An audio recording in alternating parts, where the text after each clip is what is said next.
প্রত্যেকটা জিনিসেরই একটা নিজস্ব সৌন্দর্য আছে। এর সৌন্দর্য এক অন্যরকম। কেউ যেন রং তুলি দিয়ে এঁকে দিয়েছে।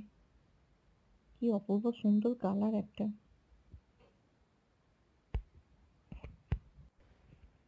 প্রত্যেকটা জিনিসেরই একটা নিজস্ব সৌন্দর্য আছে। এর সৌন্দর্য এক অন্যরকম।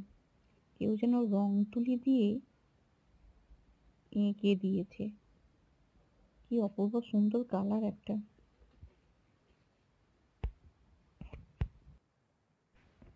এখনো জ্যান্ত আছে, যাকে বলে জল জ্যান্ত। খুব কুয়াশা পড়েছে, সদ্য গঙ্গা থেকে ধরে আনা। তা বলে আবার ভাববেন না আমি আবার গ্রামেতে থাকি, আমি শহরেই থাকি।